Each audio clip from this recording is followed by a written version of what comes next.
iyo umuntu yahamagawe hari ibintu bibiri agomba guhura nabyo. Icya mbere, umuhamagaro, ubundi agaciro si umunyamuhamagaro, agaciro n'uw'Imana ihamagaye n'umuhamagaro imuhamagaye. Ntabwo Imana irinze umunyamuhamagaro, ahubwo irinze umuhamagaro w'uwo yahamagaye. Ibihe byiza nshuti z'umusaraba, muri Imana ganze mu buzima bwanyu, kwindwa n'Imana bigwire muri mwe, mucyo Imana barasire kandi ubwiza bw'Imana bagote, umucyo Imana ube kuri mwe cyane. Imana igukunda urukundo rwinshi cyane, rurenze rugutekereza n'urwabonye n'urutukirenge kuri Imana igukunda. Nitwa Ndamukunda Patrick, ikikurimo kiruta ikikuriho kandi icyo ukora si icyo uri cyo. Iyo wirebeye ku cyo ukora urimo kwifobya kuko icyo ukora kirashira, ariko icyo uri cyo ntabwo gishira. Uri umwana w'Imana, kuri umwana muri by'agaciro cyane, byizereremo kuko ni by'agaciro cyane. Turi kumwe n'umudamu yitwa Ikirezi Esther, afite channel yitwa nguki Gushima TV, nibagiwe. Akaba ari umudamu ukunda Imana, ukijijwe, ufite ubuhamya bukomeye yatanze atandukanye ndetse neza. Meze neza. Ni amahoro? Meze neza nta kibazo. Ndashaka kuzaguhimba byishimo. Kubera nkunda guseka. Ukunda guseka mama we. Wasanga uwo mwashakanye baho mu buzima bwo gushima. Washaka uwo mwashakanye yaragukundiye guseka. Nzamusura. Byari bitaraza. Ya channel yawe yitwa Gushima TV, nibayisure, mukore subscribe, mukore share, mukore like, mushire na comment, abone ibyo bakora ko bimeze, ijambo ashiraho inyigisho zitandukanye n'ubuhamya. Asiga muteye n'inkunga, nica n'ikivuka, mukore sabu, muyisharinge, muteye n'inkunga, naga arabona ibikoresho n'ibindi byinshi byose abibone, akora mu Imana, haguruke kwamaza ubutumwa bwiza. Naga urukundo turuvuga turarukora. Ariko bimeze, siko bimeze. Urukundo ni ibikorwa. Urukundo ntago turuvuga turarukora.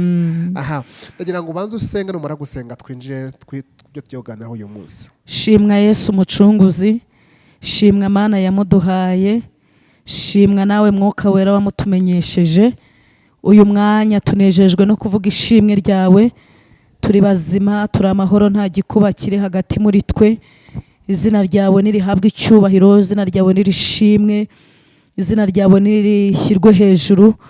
Tuguhaye ijambo, tuguhaye karibu, tuguhaye ikaze, ngo ururukubane natwe, uze muri uyu mwanya twinjiyemo kumva ijambo ryawe, uzudushyigikire, enda ingabo ntoya n'inini kugira ngo zitugote mu izina rya Yesu. Dawidi niwe wavuze mu minsi yashize, yaravuze muri Zaburi, aravuga ngo marayika w'Umwami Imana bambira amahema kugota abantu bamwubaha.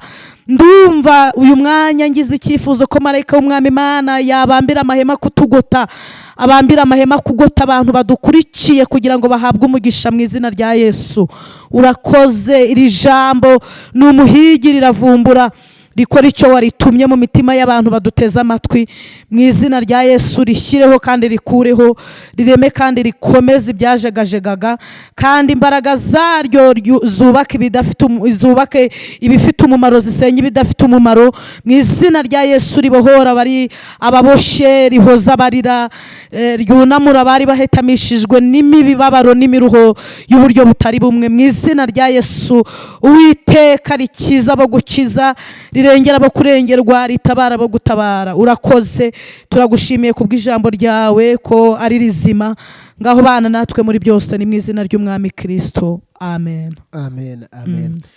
Imana iguha umugisha cyane. Asigaye nimukore subscribe ku ino channel, yaba Misemo TV, Umubwiriza TV, zose ni channel z'ivugabutumwa. Mukoreho subscribe, mushireho comment, mukore share. Muraba mugize neza cyane, muduteye inkunga. Ibitekerezo byanyu turabikeneye kandi kwa mudukurikira, abantu mudukurikira muri mu Bubiligi, muri Australia, n'abadukurikira muri Canada no muri Amerika muri rusange na Romania n'ahandi henshi ku migabane yose igize isi. Turabakunda, twishimishwa nuko mutuvugisha. Imana ibaha umugisha. Ikirezi umunsi turashaka kuganira kuri iki kintu maze iminsi ngitekerezaho, kandi rumwe mu bantu nyine bari muri uwo murimo. Ni ijambo rikunda kuvugwa n'abakozi b'Imana, cyane cyane mu itorero rya ADEPR barizwamo. Hari abavuga ngo nabo umuhamagaro, akana n'abandi bahembwa n'itorero bakora imirimo yo mu rusengero, baba aho hafi bitwa abamwarimu n'abandi ba pastor n'abashumba. Ariko bose bahora ku ijambo rivuga ngo narahamagawe. Imana yaramamagaye, umuhamagaro. Byatumye nibaza umuhamagaro ni iki, aho kandi nza gusanga muri akandi kavuga ngo umuhamagaro ngo abantu barawurwanya ngira ibibazo byinshi kuri uwo muhanda ngo tuganire ku muhamagaro na twize kwifashisha abantu bahamagaye muri biriya tubona hari abahanuzi bagiye bahamagarwa bakiri bato Yeremiya Yosefu yarahamagawe hamagarwa yangwa na bakuru n'ingero nyinshi ariko kuri uwo muhamagaro bashaka ko dukorera kuri uwo murongo ufite cyane ufite umuzingo ufite biriya we nushaka usome twinjire kuri icyo kintu imirongo wakwifashisha murakoze cyane ubundi iyo umuntu yahamagawe hari ibintu bibiri agomba guhura nabyo icya mbere umuhamagaro ubundi agaciro si umunyamuhamagaro agaciro n'uw'Imana ihamagaye n'umuhamagaro imuhamagaye ntabwo Imana irinze umunyamuhamagaro ahubwo irinze umuhamagaro w'uwo yahamagaye umuhamagaro rero umuntu Imana yahamagaye hari abantu bajya bagira ngo umuhamagaro ni ukudamarara bakumva iyo umuntu yahamagawe nyine yagereka akaguru ku kandi ngo narahamagawe umuhamagaro egare intambara umuhamagaro egare kwangwa kuko abantu nibabyibuka muzasanga abantu bagiye bahamagarwa mu miryango iwabo ikabaca umuryango ukaguca mama akaguca papa akaguca ugihamagarwa rero ugomba kwitegura ibintu bibiri kandi burya ugomba kwitegura intambara ugomba kwitegura kwangwa n'abantu utatekerezaga ko bakwanga gatatu ntabwo umuhamagaro ukuraho ubukene hari abantu bumva ngo iyo umuntu yahamagawe ngo abatandukanye n'ubukene oya ntabwo ariko bivuga iyo umuntu yahamagawe ngo abatandukanye n'indwara oya siko bivuga umuntu wahamagawe ararwara kimwe nk'utarahamagawe umuntu wahamagawe ahura n'ubukene kimwe n'utarahamagawe icyakora Imana irinda umuhamagaro wowe yawuhamagaye iramurwanirira iramuproteja itanga ingabo nyinshi zigapfa kubw'umuhamagaro umuhamagaro rero ntabwo ari wowe uwushakira inzira wo ugushakira inzira uyu munsi umuhamagaro ushobora kugucisha muri dodani mu muhanda wa dodani ejo umuhamagaro ukagucisha mu mikuku ejo bundi ukagucisha mu bimene by'amacupa ejo bundi ukagucisha mu mahwa icyo Imana ibigambiriye ibigira ngo ikumenyeshe neza ko ari Imana ihamagara bitandukanye n'iby'abantu kuko umuntu yaguhamagara akagukurira Rusizi akakuzana i Kigali ariko ntabwo uko guhamagara k'uwo muntu bitandukanye no guhamagara kw'Imana umuntu yaguhamagara akagukora muri Afurika akakujyana i Burayi uko guhamagara k'uwo muntu gutandukanye n'ukw'Imana kuko yo Imana iyihamagaye umuntu imuhamagara ifite objective y'ibintu bibiri kumubyaza umusaruro ibimubonamo igishoro ibimubonamo inyungu izamusaruramo base irakwitegereza ikabona uri igishoro ikavuga ngo uyu muntu reka muhamagare kubera ko arimo igishoro nzamwungukamo nta kintu wakora ngo ukwepe umuhamagaro w'Imana mpaka igishoro ikubanamo ikikubyaje mw'inyungu hanyuma rero impamvu guhamagara kw'Imana gutandukanye no guhamagara kw'abantu ni uko Imana iguhamagara ikakurwanirira ikizakubwira ko ari Imana yaguhamagaye irakurwanirira erega ejo bundi byarabaye kuri Aburahamu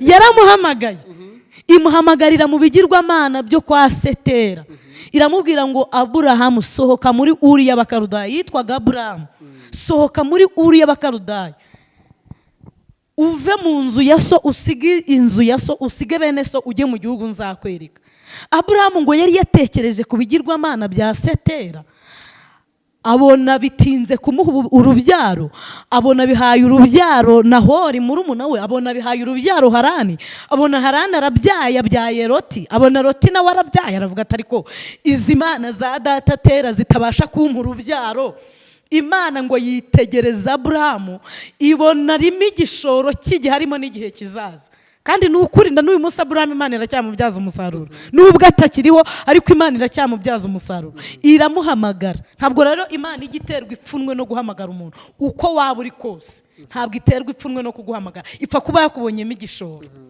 iramuhamagara iramubwira ngo uva muri Uri y'Abakarudayi usiga inzu ya so usige bene so gira ibintu usiga bisobanuye ko umunyamuhamagaro hari ibintu asiga niba yakundaga ka mitsingi aragasiga niba yakundaga kamini aragasiga niba yakundaga abagabo arabasiga niba yakundaga igisope aragisiga ntabwo Imana ntabwo bihura. Ntabwo umuhamagaro w'Imana ari amasaka n'amasakaramentu, ntabwo bivangwa, ntabwo ari nka yafu y'imvange. Umuhamagaro w'Imana ni ikintu kiri clear, kiri classe, ni ikintu cy'umwihariko, kiri special, kidafite ikizinga. Iyo iguhamagaye rero ishaka nyine ngo witabe umuhamagaro, kandi abantu bitabye umuhamagaro n'ukuri nibagumemo, ingororano zirahari. Iramuhamagara, iramubwira ngo ngwino ujye mu gihugu nzakwereka. Uyu munsi tubigereranye n'umuntu watangiye igice. Ni ukuri nta muntu urajya mu ijuru ngo amubwire ati nagarutse. Tubona bajya muri Amerika bakaza, bajya mu Bubiligi bakagaruka n'ahandi, ariko nta muntu turabona ajya mu ijuru ngo azi. N'abagiye bagiye mu mahishurirwa ntawe urazindukirayo ngo agende n'indege cyangwa icyogajuru ngo avuga tubumvuyeyo. Niboneye ba Eliya, ba Elisa, nabonye ba Yohana baciwe ibihanga, nabonye ba Yakobo, nabonye ba Petero. Ntawe urajyayo, ariko yiga igice akavuga ngo ngiye mu ijuru, akiyemeza. Rero burya no guhamagarwa ni ukwiyemeza. Iyo utiyemeje ngo ufate umwanzuro mu muhamagara, ibintu birapfa. Aburahamu ngo akimara kumva imuhamagaye imubwira ngo ujye mu gihugu nzakwereka, atarayemerera ngo ayibwire iti, nta nubwo umuhamagaro ubamo teretoma. Ntabwo Imana itereta. Niba yagushatse nakubwiye ngo ipfa kuba yakubonyemo igishoro. Uwo waba uri wese, amapeti waba ufite yari yose, ibyaha waba ukora byose uko byabingana kose, ipfa kuba yakubonyemo inyungu, mu musaruro izakubyazamo. Iraguhamagara, yo iremera igatanga ingabo nyinshi zigapfa ku bwawe. None si ubwo umuhamagaro urageragezwa? Umuhamagaro ugerageza uw'Imana iwuhamagaye. Ntabwo umuhamagaro wawe uzangerageza ngewe. Niba warahamagawe umuhamagaro wo kuririmba, uzageragezwa n'umuhamagaro wo kuririmba. Niba narahamagawe n'umuhamagaro wo gusenga, nzageragezwa no gusenga. Niba warahamagawe umuhamagaro wo gushumba itorero, uzageragezwa n'umuhamagaro wo gushumba. Niba warahamagawe umuhamagaro w'ivugabutumwa, w'ubudiyakoni, uzageragezwa n'umuhamagaro wawe.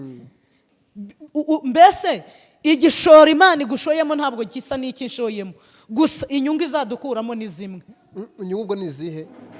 Inyungu nuko tuzabwiriza abantu ubutumwa bwiza. Mu buririmbyi bwawe ukabwiriza abantu, mu gusenga kwanjye bigakomeza imitima ya benshi, mu bushumba bwanjye nkayobora itorero rikaguka, mu budiyakoni bwanjye nkadiyakona abantu, umurimo w'Imana ugakomeza.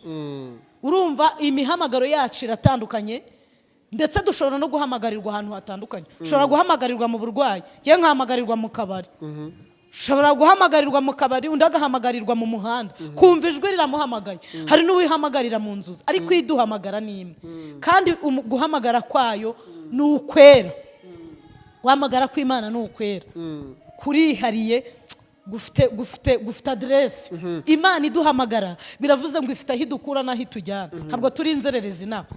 Hari abantu bajya bita abandi ngo ni inzererezi. Njya mbyumva wenda ko adafite itorero yacumbye akagenda akavuga ubutumwa natandukanye. Mwebwe nyine bitwa ngo nabo umuhamagara bavuga ubutumwa. Wagiye aho wagiye bakabita ngo muri inzererezi, ariko babisanisha no muri Bibiliya.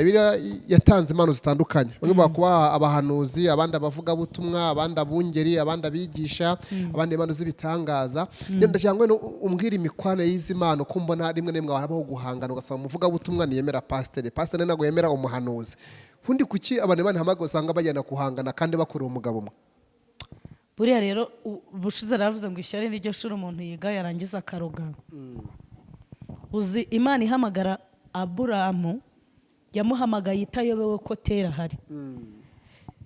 Jewe ikibazo mbona ntabwo ari ikibazo cy'abanyamuhamagaro bahora mu matiko, ahubwo ntibasobanukiwe umuhamagaro bahamagawe, nta nubwo basobanukiwe uwahamagaye imbaraga afite. Kuko dusobanukiwe imihamagaro twahamagawe n'Imana, tugasobanukirwa n'imbaraga z'uwaduhamagaye, twasenyera umugozi umwe. Kuko erega Patrick, hano ntabwo ari akarima ku rusange. Hari ibintu abantu bitiranya, hano ni mu idini ariko riri mu itorero. Na Pawulo yaravuze ngo nubwo umuntu w'inyuma asaza ngo ariko uw'imbere arushaho gukomera. Biravuze ngo dini acumbikiye torero. Torero ni uzumva impanda ariko dini ntayazumva. Dini tumugereranye na mubiri uzapfa kabura kajugunyo, ariko bugingo torero tumugereranye na bugingo uzumva impanda. Uyu munsi umuntu uri mu rwanira mu muhamagaro ntabwo arasobanukirwa imbaraga z'uwamuhamagaye. zirihagije, ntabwo ziterwa inkunga, ntabwo zisapotingwa, z'ubwazo zirihagije. Imana ibwira Aburahamu, iramubwira ngo sohoka muri uriya bakarudayi, kandi iyi Imana iguhamagaye iragukomeza, ikubwira ibintu bigukomeza, kubwira ibintu bitandukanye n'ibya nyogosenge, kubwira ibintu bitandukanye n'ibya nyoko wanyu, kubwira ibintu bitandukanye n'iby'ababyeyi bakubyaye, n'ibyo kuri kavukire y'iwabo wa so n'iwabo wa mama. Nicyo kizakwereka ko itandukaniro ry'umuhamagara abantu bahamagara utandukanye n'uw'Imana. Nuko Imana ikubwira ibintu by'umwihariko, tamubwira ngo genda ujye mu gihugu nzakwereka, kandi bivuga nta muntu uhari, kandi bivuga nta muntu uhari, ibivuga nta muntu, wowe ihamagaye ni wowe ibimenyesha. niyo mpamvu nta muntu ari wakumenyera umuhamagaro. Oya, nta muntu ushaka kukumenyera, cyakora umuntu ashobora kuwurwanya. Imana ikabyemera akawurwanya kugira ngo bibe nka cya cyuma gishyirwa ku ityazo, kugira ngo ugira ityazo abacyanze, abagira ngo kizahate ibirayi neza. Ushobora guhura n'uko urwanyiriza umuhamagaro kugira ngo Imana ikwigishe guca bugufi. Kuko usibye no kuri Aburahamu, ejo bundi Mose yagombaga kuba igikomangoma, yagombaga kuyobora Egiputa, kandi Egiputa yari iyoboye isi nk'uko uyu munsi Amerika iyoboye isi.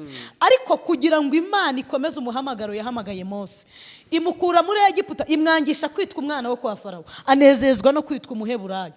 Kandi nyuma y'ibyo ibigerekaho kuragira intama za sebukwe Yetiro. Tekereza umuntu wendaga kuyobora Amerika y'icyo gihe, yiriwe inyuma y'intama, yari yarize kuko bamuteganyagamo kuzaba perezida, kuzaba umwami, agasimbura uriho. Umuhamagaro rero ushobora kugukura amata mu kanwa ariko ukubikiye ayandi imbere. Umuhamagaro ushobora kukwicisha inzara uyu munsi ariko uguteguriye ameza imbere. Umuhamagaro ushobora kukwambika ibicocero uyu munsi ariko uguteguriye ibishura. Abantu rero be kwitiranya ibintu, ntabwo umuhamagaro bawurwanira, ntabwo bawurwanira, nturwanirwa, barawugura se, ntabwo bawugura. Oya, biriya ntabwo ari umuhamagaro. Ubundi harabya inkoni. Iyo Imana iguhamagaye burya haba harabije inkoni ya Rone, ariko iyo wawuguze haba harabije ikofi. Impamvu rero ubona ibintu birimo bizamba nuko dufite imihamagaro ibiri mu idini. Dufite umuhamagaro w'abantu bahamagawe n'Imana, dufite n'umuhamagaro w'abantu baje ku ikofi yabo. Umuntu rero waje ku ikofi ye, isaha n'isaha baje gukuramo ayo yashoye. Rero nudasobanukirwa imbaraga zaguhamagaye ngo umenye igishora gushoyemo, uzajya guhangana n'uwatanze imigabane ye bikudindize. Ibyiza nuko utumbira uwaguhamagaye kuko ni umunyembaraga. Niyo mpamvu Yesu yavuze ngo intama zanjye ndazizi ariko Patri nazo zikamenya. Aravuga ngo niyo mvuze zumva ijwi ryanjye. Bisobanuye iki? Biravuze ngo mu rwuri rw'intama hashobora no kuzamo ihene, hashobora no kuzamo amasega n'ibindi birura. Ariko icyatumye avuga ngo ndazizi nazo zikamenya, nuko yamenye nyine ko n'amasega yaze n'ihene zaza. Ikizabitandukanye nuko ijwi rye intama zirarizi. Izi ntama zizi gutandukanya amajwi. Iyo avuze intama zumva ijwi rye, nazo iyo zivuze yumva amajwi yazo. Hanyuma rero bafitanye kominikasiyo. Reka kwigereranya n'ihene yaje mu rwuri rw'intama, kuko nyiri intama ntabwo ayizi, kandi nayikubitira hebeba. None se muragira ngo bigende gute? Uyu muntu yigukerereza niba mubana muri korari, niba mubana muri nyobozi, yikudindiza, yikumarira umwanya, yikumarira kominikasiyo ifitanye n'Imana, kuko igihe kirahenze. Ari umuntu atanzogera gukuntu ngo bafashe intama, umuntu yafashe intama ashiramo ihene ngo ihene yambika uruhu rw'intama, nyiri intama arazikubita kubita, ihene irahebeba. Kuko hari ibintu intama imenyereye kubamo, ubuzima imenyereye kubamo intama ihene itamenyereye. Hakubita ihene iravuga iti bise nabyihangana. None iya kabiri iraceceka, iya gatatu iraceceka, iya gatanu iraceceka, iya cumi asanga ni ihene. Burya rero iyo nayiza kugira ubwenge ikigana intama ntiyari kubimenya. Ariko kuko hari imico, hari ubuzima intama zibamo, ubwo buzima intama zibamo nibwo butuma nyirazo azimenya. Ihene irasakuza. Aho uzazibona rero muri korari zirasakuza, muri nyobozi zirasakuza, ntuzahure n'ihene.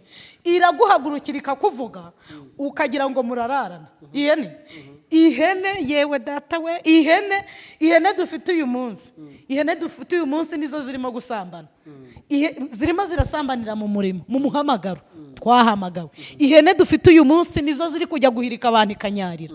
Ihene dufite uyu munsi nizo ziri kudukorogera uburozi. Ese muragira ngo bigenze gute? Erega ijambo ryarambwiye ngo nyirazo zizamuca munsi y'ukuboko. Bishatse kuvuga iki? Nuko nizica munsi y'ukuboko ngo azazibara. Ubundi abantu bategereje ko nyirazo azazibara. Gahunda ihari hano imbere nuko zizaca munsi y'ukuboko zibarwe. Ubwo rero nizibarwa umubare w'intama zarawuzi. Izi ziyongera ahubwo ni ihene zizashyirwaho zigomba gushyirwa. Hayo kuki na Yesu yatanze urugero avuga ngo ku munsi w'imperuka ngo azahamagara ngo intama ngo batoranye intama mu ihene. Ndetse murumva ari ibintu bitunguranye. Nagira ngo izo hene n'izo ntama ntuzazibura. We ntabwo ari ibintu turimo gutoratora. Ni ibintu Bibiliya yavuze.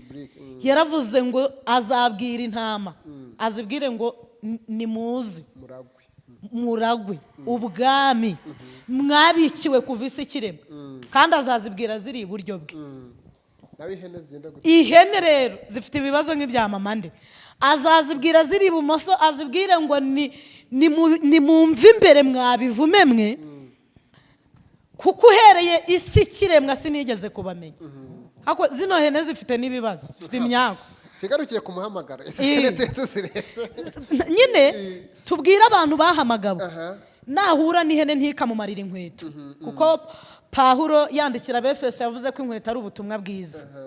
Izi ihene ntikagukenyereza ukuri nk'umukandara, ntigatuma umwitero wawe uwuta nko gukiranuka, ntigatuma ingofero yawe nk'agakiza uyikuramo, kuko nyirazo azaza kuzibara. Imana ihamagara Aburahamu mu bigirwamana bya Setera. Navuze ngo ubundi y'Imana iguhamagaye irakwibwira. Iyo imaze kukwibwira iragusezeranya. Uyu munsi Imana ibaye yaraguhamagaye itarakwibwira, wagenzura umuhamagaro ufite aho wawukomoye. Ariko iyi Imana yaguhamagaye irakwibwira, ikakubwira izina ryayo, yarangiza ikanagusezeranya. Hamagara Aburahamu iramubwira ngo nzaguhindura ubwoko bukomeye, imusezeranya ibintu 7. Nzogeza izina ryawe, nzaguha umugisha, uzaba umugisha. Uzakwifuriza umugisha azahabwa umugisha, uzakuvuma nzamuvuma. Uzifuriza umugisha azahabwa umugisha, kandi amahanga yose yo mu isi azaherwa umugisha muri wowe. Imana ibibwira Aburahamu, yumva imuhamagaye. Ibyo umubwiye bitandukanye n'ibyo Setera yamubwira ngo ari wenyine. Tera ntago yumvaga. Hari abantu bakunda guhamagarwa akajya gusobanuza umuhamagaro. Ujya ubabona? Yasenze se, ndababona bajya banambaza. Iyo Imana iguhamagaye urasenga. Bakamera nka Samweli ari umwana akajya kubaza Eli. Kandi Eli byari byanamaze gupfa. Hari igihe rero uhamagarwa ukajya kubaza umuntu byamaze gupfa. Umuntu Imana ibikiye inzika yuko umunsi umwe izamutsemba. Oya, bajye bayoboza umwuka wera. Yesu yaravuze ngo ni byiza ko ngenda. Aravuga ngo ntago mbasize nk'imfubyi, mbasigiye umufasha. Kandi uwo mufasha ni umwuka wera. Aravuga ngo uwo mwuka wera naza azatsinda abisa bemeza iby'ibyaha byabo.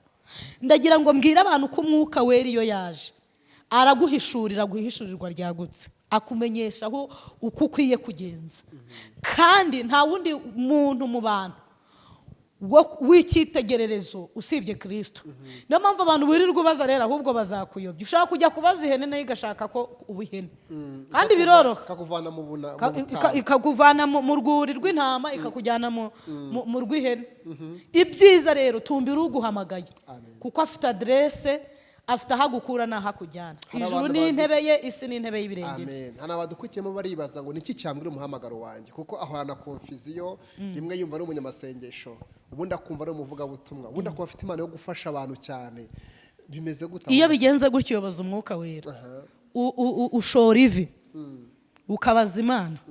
Iyo uyibajije Imana igusobanurira icyo yaguhamagariye. Ikindi kintu nakongera nuko ubundi kintu umuntu akunda kenshi cyari umuhamagaro we. Aba ari umuhamagaro. Ikintu umuntu yumva buriya n'umuntu udukurikiye. Ikintu wumva gusura abarwayi ni umuhamagaro. Wumva ukunze cyane. Niba wumva ukunze kuririmba ni umuhamagaro. Niba ari uwo kwambika abambaye busa ni umuhamagaro. Ese kuki abantu bakunda imihamagaro igaragara ibagira abasitari?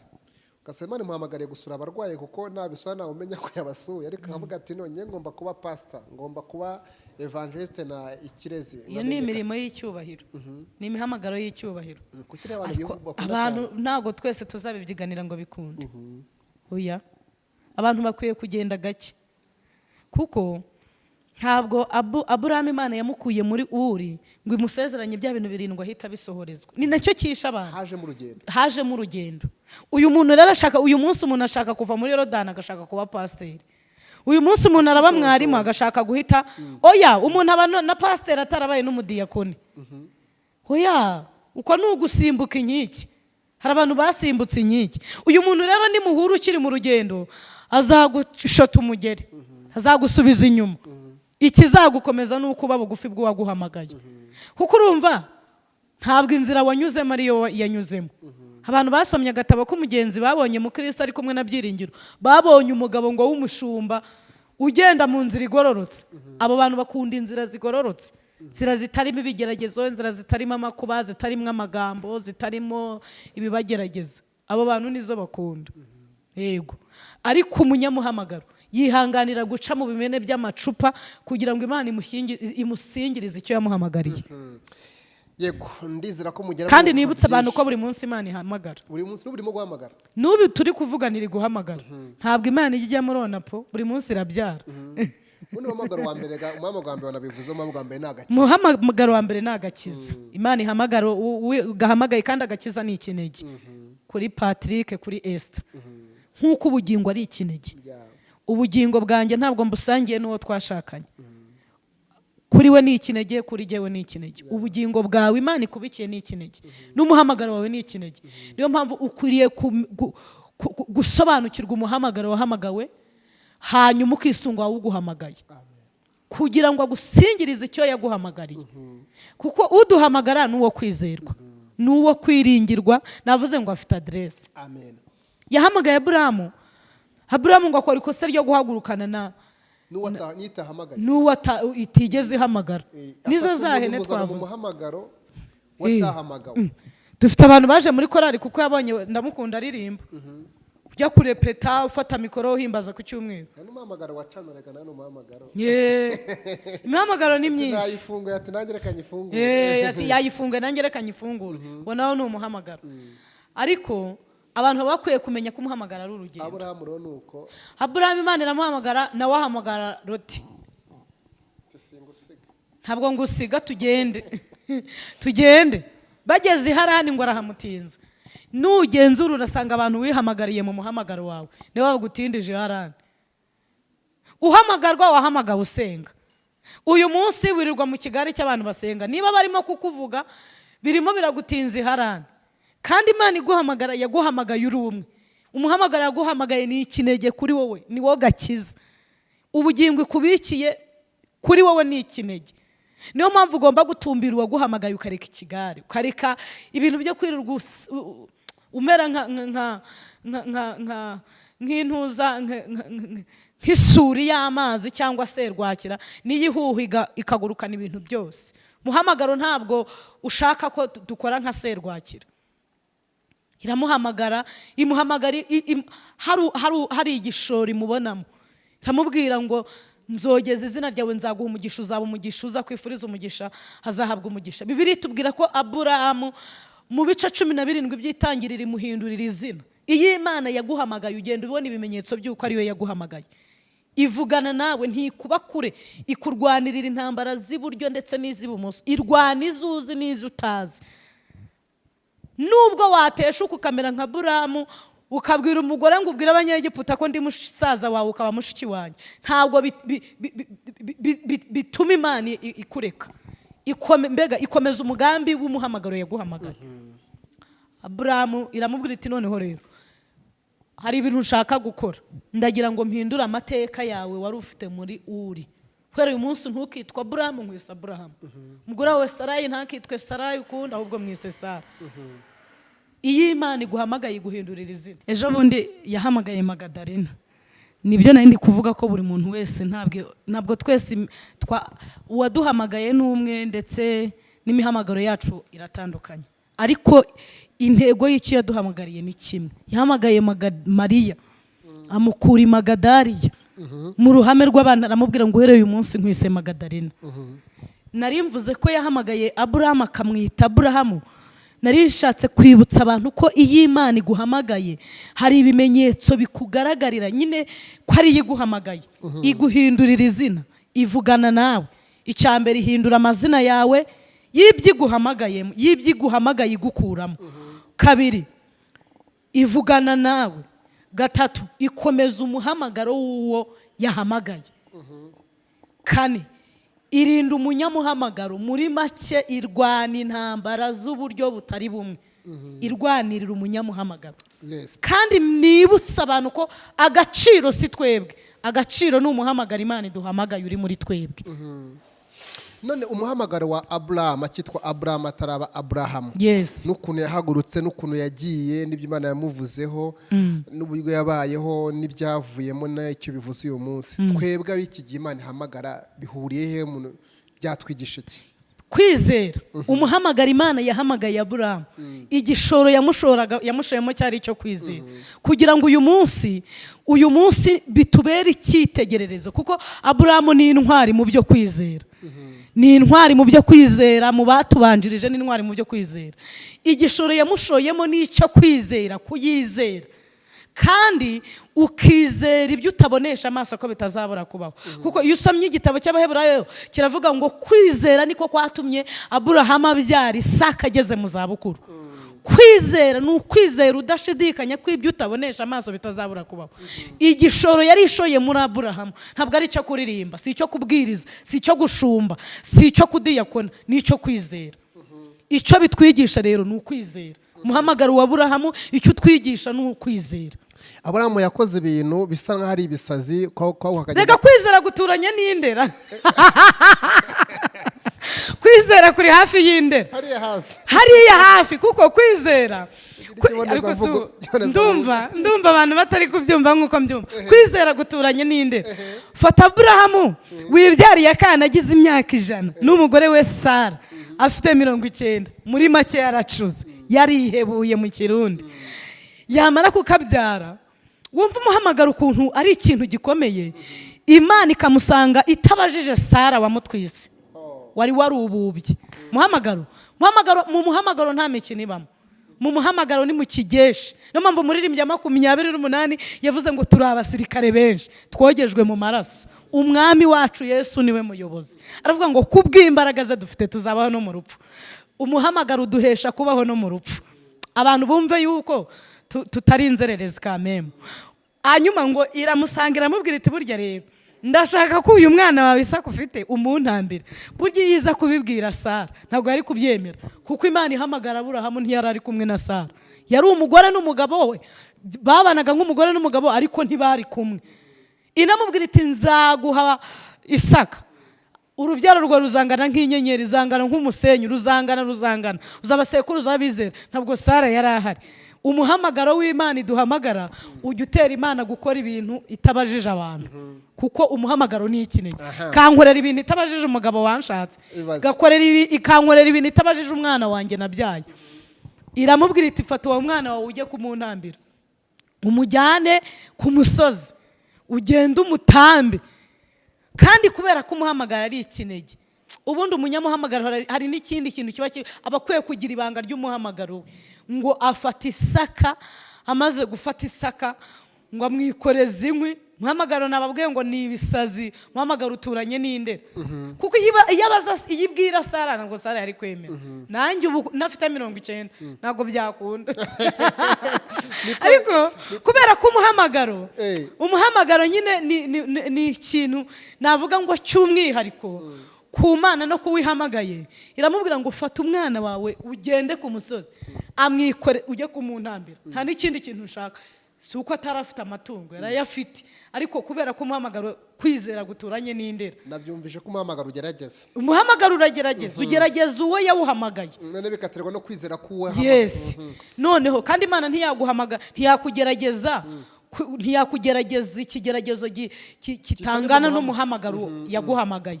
Imana ikugeragereza mu muhamagaro yaguhamagaye. Reka dusohoke muri Bibiliya, dusohoke kwa Aburahamu, dusohoke kwa Isaka, ujye uvuga n'abandi. Wankundiye nkavuga ukuntu yajyanye Isaka ku musozi amuhaye amwikoreje inkwi, umugore we Sara atazi iyo biva n'iyo bijya. Mwumva ikintu cyitwa umuhamagaro. Akatwara imvumba y'umuriro, agatwara inkota. Yewe data we, kubera umuhamagaro. Umwana mu nzira akamubaza ati ko nikoreye inkwi ukaba ufite umuriro n'inkota, igitambo kirihe? Ubundi umunyamuhamagaro bakwiye kugira ibanga ry'umuhamagaro we, ngo aramubwira ngo nitugerayo ku musozi w'Uwiteka kizabona. Umunyamuhamagaro kandi abakwiye kugira kwizera mu muhamagaro Imana yamuhamagaye. Niba ari uwo gusura abarwayi ukizera, niba ari uwo gufasha imfubyi ukizera, niba ari uwo kwambika abambaye ubusa ukizera, niba ari uwo gufasha abakene ukizera, niba ari uwo kuririmba ukizera, niba ari uwo kuvuga ubutumwa ukizera, niba ari uwo guhanura ukizera. Imana irashaka ko twizera mu muhamagaro yaduhamagaye. Ngiye kukubona nkubwiye ngo dusoke kwa Aburahamu, dusoke kwa n'ahandi hose barabo bakiye basamwire bagiye bahamagarwa ba Yeremiya, tuze hano mu Rwanda utuye, tujye no mu itorero ubarizwa muri ADPR. Hari abapasiteri nkunda babiri bahamagawe nawe, ariko rero ngo baze ku muhamagaro yabo ukuntu itandukanye. Hari umupasiteri twa Wambashe Emmanuel, sumuzi? Ndamuzi cyane. Yego. Uwo umuhamagaro utandukanye n'umuhamagaro wa pasiteri bakunda kwita inzahare Theogene. Imamagaro yawe inandukanyirije ukurikije bose n'abashumba ari kuri ryo mu nyigisho n'ukure ubona bisa no bitandukanye ukuntu. Umuntu ashobora guhamagarwa kuze. Cyangwa se agendera muri Duhere kuri Wambashe. Ntabwo umuhamagaro w'uwambaje wahwana n'umuhamagaro wa Theo. Theo aracyafite n'imbaraga za gisore. Ariko buriya wamenya impamvu Imana yahamagaye Dawidi yari yaba hari na Shama na Binadabu. Nuko yabonaga ko bayiri yabona ba Binadabu bashaje. Barimo baragenda bacika intege. Ibona Dawidi arimo igishoro kinini, izamubyaza inyungu nyinshi. Ntabwo rero umuhamagaro Imana yahamagaye uwambaje uzagendera kuri ritime n'uwa Theo, kuko ntabwo yabahamagariye mu bintu bimwe. Theo afite aho yamuhamagariye, nta nubwo yabasanze hamwe. Niyo mpamvu imihamagaro yabo itazagendera kuri ritime imwe, ntizagendera n'imyigishirize yabo ntizahura. Buri nabigenzo yasanga n'imbuto zabo uko bazera bidahura. Ariko uwabahamagaye n'umwe kandi n'uwo kwizerwa. Kandi byose bigirira inyungu bwa umwami nyiri umuhamagaro uwaduhamagaye. Yego, ndagira ngo wenda dusoreza aha, tuzakwenda ibiganiro bitara kubanza usengeye n'abantu Imana bafashe wishirirwa imihamagaro yabo n'abataye umuhamagaro, abantu bataye umuhamagaro. Mareka muhamagara kuvuga ubutaha avuga ateka nigiye kwicururiza. Ntabwo bijya bivamo. Abantu byagiye mbona byagiye bibaho ntabwo bivamo. Nabwiye abantu ko umuhamagara atari amasaka n'amasakaramentu. Ntibanyumve nabi, ntabwo umuhamagara ari uruvange. Ni ikintu kiri clear cy'umwihariko. Bifate gute mu muhamagaro, babigenze gute ntubasengere. Umuntu yacuruzaga nakomeza umuhamagaro. Kandi n'ukuri ntibigire ubundi cy'Imana idashaka nuko tubi bigande mu muhamagaro. Yego. Kutumvira Imana, kutayoborwa n'umwuka wera mu muhamagaro. Abantu nibumvira Imana mu muhamagaro yabahamagaye, barebe ko imigisha yose itabazaho. Hazacuruza azaba n'umukire. Ntabwo waba wagiye mu by'Imana ngo iranirwe kuza mu byawe. Abantu bose Imana irabahamagara, kuko ejo bundi Yesu ari ku musaraba yaravuze ngo abarushye kandi banaremerewe nibaze mbaruhure. Yesu ubundi abakire nibanuke. Umuntu ashobora kuba afite etaje utabara ariko ataryama, arindushye. Umuntu ashobora kuba afite amamodoka mu muhanda utabara ariko adasinzira. Niyo mpamvu Yesu yavuze ngo abisha abanyabwenge abihishurira abaswa, kugira ngo abanyabwenge batirata iby'ubwenge bwabo. Ntabwo rero iyo Imana ihamagara irobanura ku butoni, na Pawulo yarabivuze ngo ntabwo irobanura ku butoni, na Petero yarabivuze ngo ntirobanura ku butoni, abibwira kwa Koloneli. Ntabwo Imana irobanura ku butoni. Umuntu wese mu rwego arimo, mu byiciro arimo, Imana iramuhamagara. Kandi intego yayo ibigira ngo igire aho imukura, igere naho imugeze. Ndagira ngo basengere Imana ibafashize umuhamagaro bahamagara banawumvire. Usanga umuntu ambwira ngo urumva ngo ngiye ngo numva ngo umuhamagaro wanjye ari ukuririmba ngo ariko ngo mfite akazi, umva nkubwire ntabwo umuhamagaro wawe ari ukuririmba. Umuhamagaro urotsa. Jabundi ngo Yeremiya yahamagariwe guhanura, ngo byabaga bigiye kuza yumva guhanura bigiye kuza, ubuhanuzi bumanutse, Yeremiya yarashyaga ngo akumva arahiye, ngo agashya yahanura akaruhuka agahorerwa. ejo bundi kandi Petero nawe baravuze ngo ibiturimo ntibyatuma twiyumanganya cyane. Ntabwo umuhamagaro ukurimo niba ari uwo gusura abarwayi watuma wiyumanganya. Buriya uzi ko umuhamagaro ari wo watumye Mose yica umunyegiputa akarengera umuheburayo. Umuhamagaro ugutegeka gukora icyo ugomba gukora mu gihe cyawe. Urumva umuhamagaro watumye Yosefu ababarira ba Isakari na ba Nafutali na ba Sheri na ba Yuda na umuhamagaro ababwira ati burya ntabwo mwebwe mbabaraho urubanza, iyampamagaye niyo yabyemeye kugira ngo mu gihe gisa gutya nzagira umumaro. Umuhamagaro ugutegeka kwihangana kugira ngo mu gihe runaka uzagira umumaro. Uyu munsi niba warahamagawe ukaba utari mu muhamagaro, ntabwo ari wo muhamagaro urotse, kandi iyo habonetse wuzi yo kwitambika irabanza ikamukura mu nzira kugira ngo umuhamagaro ukomeze. Nta kintu gishaka kwitambika umuhamagaro w'Imana. Oziya ntiyawitambika niyo yaba ari umwami afite n'ingabo, Imana imukura mu nzira. Iyo amaze kuva mu nzira undi arahanura. Yesaya arahanura. Ndagira ngo mbwire ba Yesaya bafite bawuziye, Imana ije gukora abawuziya mu nzira, umuhamagaro wabo ukomeze. Imana ibamugishe. Turagushimye Mana. Ni wowe uhamagara abakomeye bo mu isi bakakwitaba ndetse n'aboroheje bayituyemo. Ni wowe nyiri igihugu abakomeye n'aboroheje bo mu isi babyiganira kujyamo. Ni wowe banze ryo kwizera. Ni wowe tangiriro rya buri muntu wese, ni nawe herezo. Imbere y'umuntu wahasize inzira ebyiri, inzira y'icyiza n'iy'ikibi, inzira imujyana mu bugingo n'inzira imujyana mu irimbukiro. Mwene muntu wamuhaye kwihitiramo, turasenze kugira ngo abantu bahisemo inzira y'ubugingo ubamurikishirize umucyo, bagire ihishurirwa, bahe agaciro umuhamagaro w'agakiza wabahamagaye, kandi bamenye aho wabahamagariye gukorera iby'umuhamagaro wabahamagaye mu izina rya Yesu. Abatarabona uwo mucyo nawo Luka yaranditse mu gice cya mbere ku murongo wa 78 aravuga ngo kubw'umutima w'imbabazi w'Imana yacu ngo nicyo kizatuma umuseke udutambikira ngo ukamurikira bicaye mu mwijima ukabayobora inzira y'amahoro. Ndasenze ngo uyu museke utambikira abantu bicaye mu mwijima ubayobora inzira. Uyu mucyo umurikira abantu bicaye mu muhamagaro utari uwabo ubayobore mu muhamagaro wabo. Urakoze, tugushimiye ko waduhamagariye gukora uyu murimo. Pawulo yaravuze ngo niwe watangije umurimo muri twe kandi uzanawusohoza. Arongera aravuga ngo turashimira Kristo Yesu watugiriye icyizere akatugira abo kwizerwa akatugabira umurimo. Nsenge abantu wagabiye uw'uburirimbyi, umuhamagaro w'uburirimbyi, wagabiye umuhamagaro wo gushumba itorero, wahamagariye umuhamagaro wo kudiyakona, wahamagariye guhanura, wahamagariye gusenga, wahamagariye guhugura. Pawulo yaravuze ngo izo mpano uko twazaha ariko tuzigaburirana. Ndasenze ngo ubahe imbaraga, ubakomereze amaboko, barwanirire kugira ngo ku musozo w'uru rugendo uzatwishyire tudafite ikizinga, kandi itarantu waduhaye twarazicuruje zarungutse. Urakoze, turagushimiye kuri kumwe n'abanyamuhamagaro, kandi ku manywa na nijoro ugambiriye kubarwanirira kugira ngo basingirize icyo bahamagariye. Mbisenze nizeye mu izina rya Yesu.